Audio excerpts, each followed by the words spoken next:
3 secondes. C'est tout ce que tu as avant qu'elle ait déjà décidé. Pas après que tu lui aies parlé, pas après que tu aies montré ton humour, ton intelligence, ton caractère. Avant tout ça. Pendant que tu traverses encore la pièce vers elle, avant même que tu aies ouvert la bouche. 3 secondes, et dans sa tête, il y a déjà une impression. Pas une pensée, pas un jugement conscient, une impression. Est-ce que ce mec est quelqu'un qui sait qui il est ou pas? Est-ce qu'il vaut la peine qu'on s'intéresse à lui ou pas? Et voilà ce que la majorité des mecs ne comprend pas. Ce n'est pas elle qui prend cette décision, c'est son cerveau, automatiquement, avant même qu'elle ait voulu penser à toi. Tu peux être le mec le plus intelligent de la pièce, le plus intéressant, le plus drôle, le plus authentique. Mais si dans ces 3 secondes, ton apparence dit -bas, quote, -bas, 0, -bas, -bas, son cerveau t'a déjà classé quelque part. Et en sortir de cette case ensuite, c'est possible. Mais c'est 10 fois plus difficile que de ne tout simplement pas y tomber. La bonne nouvelle, ce n'est pas une question de physique, pas du tout. Pas la taille, pas le visage, pas ce avec quoi tu es né. C'est 5 choses concrètes que tu peux changer aujourd'hui et qui font passer cette impression de quote 1 à quote 2. C'est parti. Avant de commencer, une chose honnête, je ne suis pas styliste et cette vidéo ne parle pas de mode. Les tendances et les collections saisonnières, ça ne m'intéresse pas vraiment. Cette vidéo parle de psychologie, de quels signaux le cerveau féminin capte dans les premières secondes et comment tu peux gérer ces signaux consciemment. Sans beaucoup d'argent, sans tout changer, sans devenir quelqu'un d'autre. 5 choses. Chacune fonctionne seule, ensemble, elles changent la façon dont on te regarde. On commence. C'est la première chose, la plus importante, et pourtant la plus ignorée. La majorité des mecs portent des vêtements qui ne sont pas à leur taille. Soit trop grands, soit trop petits. Et dans les deux cas, ça joue contre eux. Voilà pourquoi. Quand les vêtements sont trop grands, ils te rapetissent littéralement. Les épaules tombent, la silhouette s'efface. Tu ressembles à quelqu'un qui n'a pas encore vraiment investi son corps. Le cerveau féminin capte ça comme immaturité. Pas consciemment, c'est juste une impression.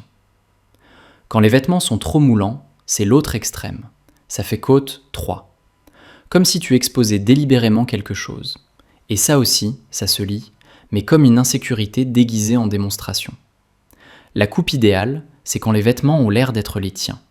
Pas empruntés à quelqu'un d'autre, pas achetés pour impressionner.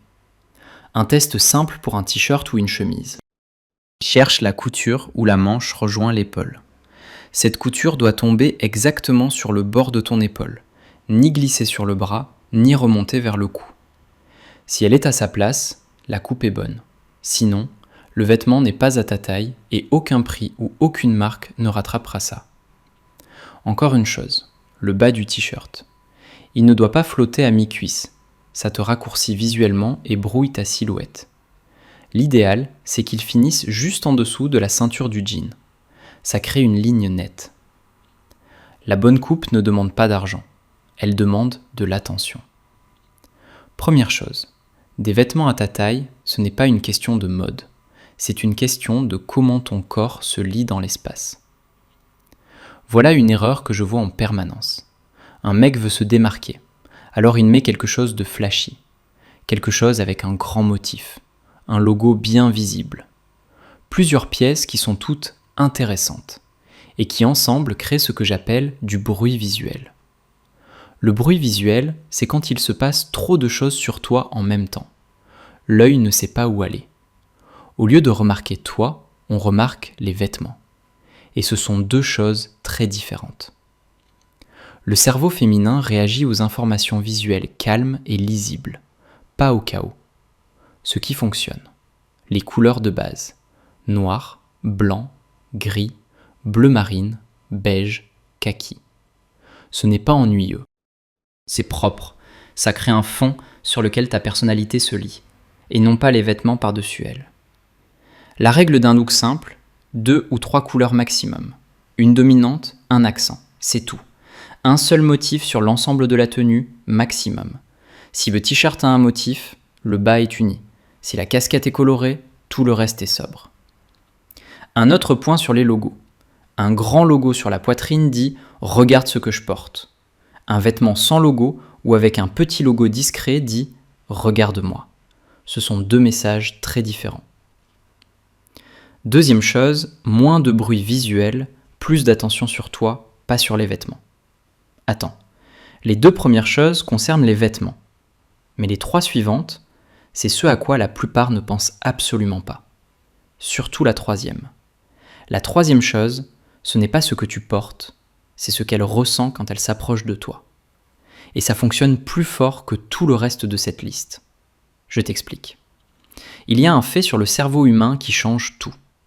L'odorat est le seul sens qui va directement dans le système limbique.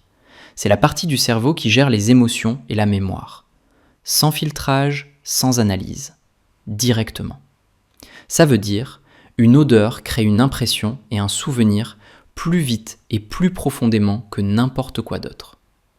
Tu peux oublier la tête de quelqu'un. Mais l'odeur que tu associes à cette personne, tu t'en souviens des années plus tard.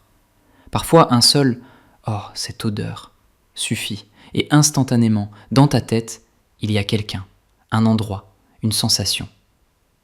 Ton objectif, c'est de créer exactement cette association. Pas besoin de parfum hors de prix, il en faut un, le tien, constant. Pour que quand elle perçoit ce parfum ailleurs, dans un magasin, dans le métro, sur quelqu'un d'autre, toi, tu lui reviences immédiatement à l'esprit. Mais il y a une règle que la plupart violent. Le parfum doit se découvrir, pas s'annoncer. Ce que ça veut dire, elle doit le sentir quand elle est proche de toi, quand vous vous embrassez pour vous saluer, quand elle est assise juste à côté, pas quand tu entres dans une pièce où elle se trouve à l'autre bout. 2 ou 3 vaporisations maximum, sur le cou, sur la poitrine, pas sur les vêtements, pas un nuage autour de toi, une trace fine qui s'ouvre avec la proximité. C'est intime, ça crée un moment, ça fonctionne. Je connais un mec qui utilise le même parfum depuis plusieurs années. Des filles lui disent régulièrement « il ne change pas ». C'est devenu une partie de qui il est, et elles s'en souviennent. Troisième chose, ton odeur, c'est une encre. Les gens se souviennent des odeurs mieux que des visages. Voilà un détail dont personne ne parle, mais que les femmes remarquent toujours. Les mains. Je suis sérieux. Ce n'est pas une exagération. Les femmes regardent les mains. Ça se passe automatiquement. Elles n'en sont souvent pas conscientes, mais l'information est captée. Pourquoi ?